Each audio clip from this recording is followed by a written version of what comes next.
선생님, 저 이 연예인 눈썹으로 해주세요. 이런 요청을 진짜 많이 받거든요. 연예인들 눈썹 바뀌는 거 보고 아니면 눈썹 문신 할 때가 돼서 내가 눈썹을 바꿔야겠다 라고 생각이 드는 순간부터 눈썹만 보게 되죠. 이게 문제예요. 그 눈썹이 그 연예인한테는 찰떡이지만 또 나한테는 전혀 안 어울릴 수가 있거든요. 오늘은 제가 실제 상담할 때 쓰는 찰떡 눈썹 찾는 4단계 알려드릴게요. 가장 흔한 실수. 눈썹만 보는 거, 이거는 사실 의미가 없습니다.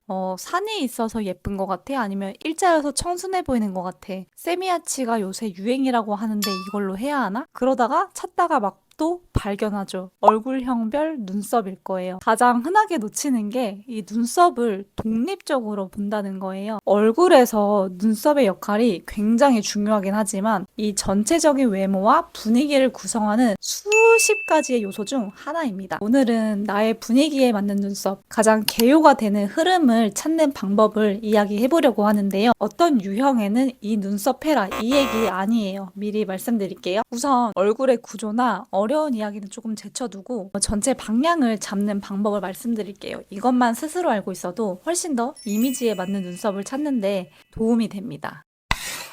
첫 번째는 추구미, 무드보드라고 하는 건데요. 내가 평소에 따라하고 싶다, 예쁘다고 생각했던 이미지를 모아보는 거예요. 무드보드가 없더라도 이제 내가 평소 화장하는 스타일이나 옷 스타일에 알게 모르게 이게 녹아 들어가 있거든요. 조금 더 구체화시키려면은 이 무드보드가 필요하고 이거를 키워드로 한번 다시 생각을 해보는 겁니다. 청순한, 발랄함, 시크함, 이지적인, 카리스마 있는, 중성적인, 고급스러운 등등등 이런 다양한 형용사들이 있는데 이걸 시각화시키는 게 무드보드예요. 이 과정이 귀찮게 왜 필요하냐면 보통 방향성 없이 일단 현재가 마음에 안 든다 이런 느낌만으로 깎고 없애버리는 경우가 많거든요. 내가 가장 상위에 매력을 두는 게 무엇인지 머리로 알고 그리고 시각적으로 나와 비교해보면서 하나하나 교정해가야 나의 매력을 죽이지 않거든요. 저 같은 경우는 눈썹은 이제 다양한 고객님들을 소화해야 되기 때문에 가리지 않고 이제 카테고리별로 무드보드를 수집하는 편인데요. 하지만 저의 얼굴에서 추구하는 스타일은 어떤 깔끔하고 도시적인 느낌보다는 저는 이제 머리 때문에 좀 부스스하고 자연스러우면서 발랄하고 자유로운 분위기를 좀 선호를 해요. 그래서 눈썹도 딱딱한 느낌보다는 좀 이렇게 둥근 느낌으로 만들고 눈과 눈썹 사이의 거리를 시원하게 유지하는 편입니다. 이제 두 번째 스텝은 나의 베이스, 외모의 특징을 찾아내는 건데요. 이건 좋은 의미로 뭔가 나를 봤을 때 가장 특장점인 부분을 찾는 거예요. 내가 봤을 때 또는 남이 나를 봤을 때 가장 특징적이면서도 강력한 장점 하나를 찾는 겁니다. 어떤 것도 건들지 않았을 때 나만이 갖는 고유한 매력이요. 이게 특정한 부위가 될 수도 있고 또 어렴풋이 느껴지는 분위기일 수도 있습니다. 청순한 연예인을 예로 들어도 다 다르거든요. 이제 예를 들면 배우 김미나님은 수수함, 소녀 이미지가 있고 정은채님은 클래식, 각진 얼굴, 고급스러움, 중성적인 이런 느낌이 있고 수지님은 담백하고 깔끔한 얼굴선, 맑은 눈, 신세경님은 또 사연 있어 보이는 깊은 눈매 이렇게 다 다르죠. 섹시한 이미지 카테고리에서도 이효리님, 한고은님, 전종서님 느껴지는 특징이 각각 다 다르죠. 저의 경우에는 특징이 이 광대와 눈인데요. 딱 봤을 때 좀 동글동글한 이미지이기도 하고 눈빛이 좋다는 이야기를 많이 듣거든요. 약간 막눈각 느낌이기도 하다는데 아무튼 그윽하고 신세경님, 한고은님처럼 이런 이미지랑은 거리가 너무 멀죠. 그럼에도 이게 단점이 아니라 장점으로 긍정적이게 활용을 하는 거죠.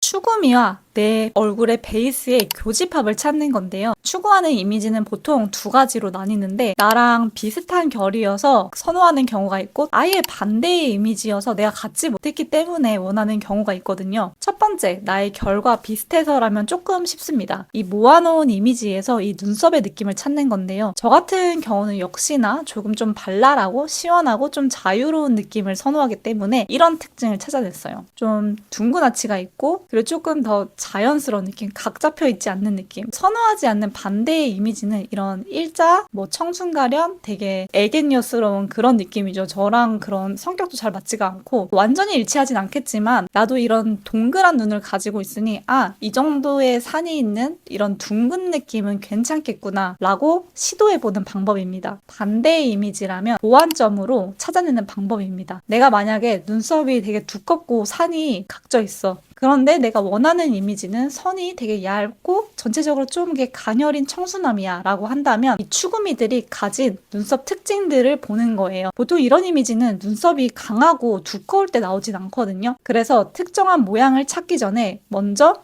두께를 줄여보거나 아니면은 좀 밝혀서 색을 죽이는 식으로 이렇게 한 요소씩 교정해보는 방법입니다.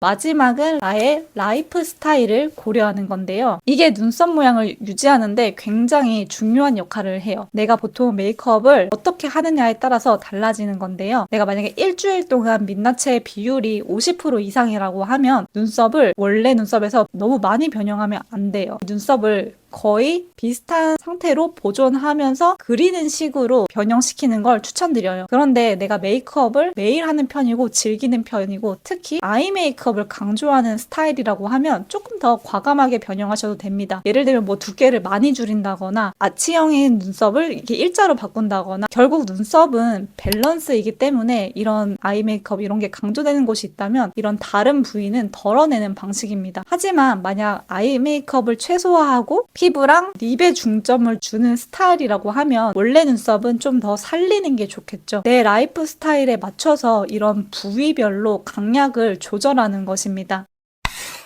내가 눈썹 바꾸고 싶을 때 가장 중요한 건 눈썹 모양, 일자, 세미아치, 아치 이런 모양 하나만 보는 게 아니라는 거예요. 내가 추구하는 이미지가 뭔지, 그리고 두 번째 내 얼굴만의 특징이 뭔지, 세 번째 둘의 교집합은 어디인지, 그리고 마지막으로 내 라이프 스타일은 어떤지, 이 네 가지가 만나는 지점에서 이 눈썹을 찾아야 무작정 깎아냈다가 망하는 일을 줄일 수가 있어요. 솔직히 저도 옛날에는 뭐 유형별 눈썹만 보고 따라했다가 뭔가 이거 아닌데 라고 했던 적이 많거든요. 그때 솔직히 제가 원하는 게 뭔지를 잘 몰랐어요. 그냥 찾아보면서 요새 뭐 이런 게 유행인가 보다 하고 이제 그냥 따라하는 그런 정도였는데 이제는 제가 트렌드가 바뀌어도 사실 저 자신은 잘 안 바꾸는 것 같아요. 나의 베이스를 알고 나의 매력을 살리는 방향을 아니까요. 그래서 이거 보시는 분들도 한번 오늘부터 해보세요. 일단 무드보드 만들고 거울 보면서 내 특징, 장점을 찾아보는 거. 오늘 영상은 여기까지고요. 유익한 눈썹 이야기로 돌아와 보겠습니다.